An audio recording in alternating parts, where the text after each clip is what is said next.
안녕하세요. 저는 군산 중동교회 서종표 목사입니다. 저는 오늘 명절과 우리나라 제사 문화에 대해서 함께 은혜를 나누려고 합니다. 너희는 명절날과 여호와의 절기의 날에 무엇을 하겠느냐? 며칠 전 우리나라 고유 명절인 추석 명절을 보냈습니다. 명절은 사전적 의미로 전통적으로 해마다 일정하게 지키는 즐거운 날이라고 합니다. 성경에 그 후에 유대인의 명절이 있어 예수께서 예루살렘에 올라가시니라 라고 말씀을 했습니다. 예수님도 명절을 지키셨다는 겁니다. 성경에도 명절이 많이 있습니다. 성경의 명절은 하나님이 제사를 받기 위해 만드신 것이 아니라 하나님의 은혜를 기억하고 감사하기 위해서 만든 명절입니다. 교회에도 명절이 있습니다. 성탄절, 부활절, 감사절 등 명절이 있는데 우리나라의 대표적인 명절은 설과 추석이 되겠습니다. 우리는 명절에 무엇을 과연 해야 할까요? 첫째, 명절에 우상 숭배하는 죄를 범해서는 절대 안 되겠습니다. 제사는 본래 삼국시대에는 하늘에 지냈답니다. 나중에 황제에게만 지냈습니다. 그러다가 왕들도 조상들에게 제사를 지내다가 춘추 전국시대에는 평민들도 왕들의 조상만 훌륭하냐? 우리 조상들도 훌륭하다 생각하면서 조상들에게 제사를 지내기 시작했다고 합니다.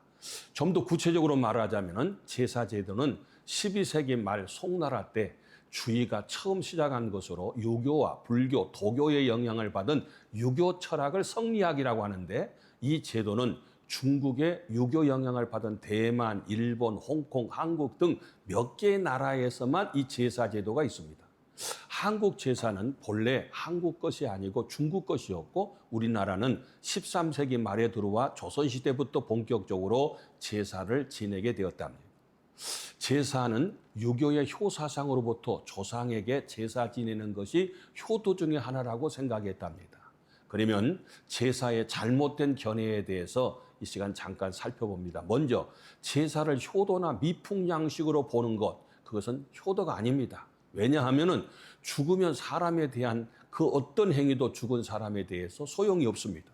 육은 흙으로부터 왔기 때문에 흙으로 돌아가고 영은 하나님께로 돌아갑니다. 기독교는 철저하게 효도의 종교입니다. 그러나 살아생전에 효도해야 됩니다. 자녀들아, 주 안에서 너희 부모에게 순종하라. 이것이 옳으니라.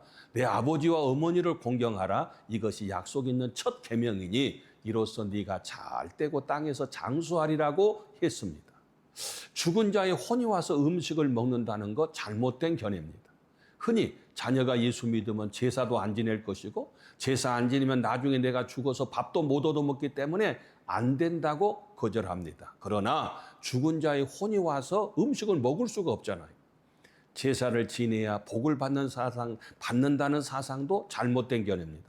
왜냐하면 제사를 지내는 것은 우상이기 때문에 복 받는 것이 아니라 오히려 화를 받습니다. 복은 죽은 부모가 주는 것이 아니고 하나님이 주시는 겁니다.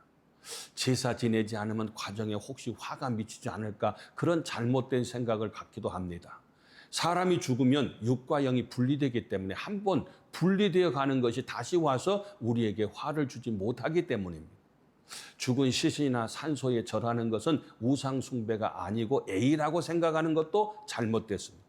왜냐하면 나 외에 어떤 것도 절하지 말라고 했습니다. 살아계신 분에게 인사하는 것과 다릅니다. 산소에 가서 절하는 것은 조상에게 복을 달라는 것이고 우상 숭배이기 때문입니다.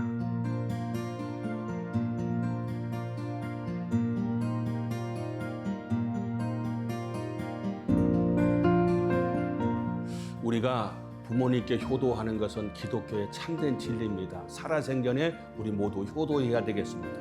돌아가신 다음에는 그 어떤 행위에도 소용이 없습니다. 우리는 돌아가신 다음에는 제사가 아니라 하나님 앞에 추모 예배를 드리고 살아생전에 우리가 효도해서 우리 부모님을 이 땅에서 행복하게 하고 천국으로 갈 수 있도록 우리가 이 땅에서 전도해서 믿음 생활 잘 할 수 있는 가장 행복한 가정들이 되시기를 바랍니다.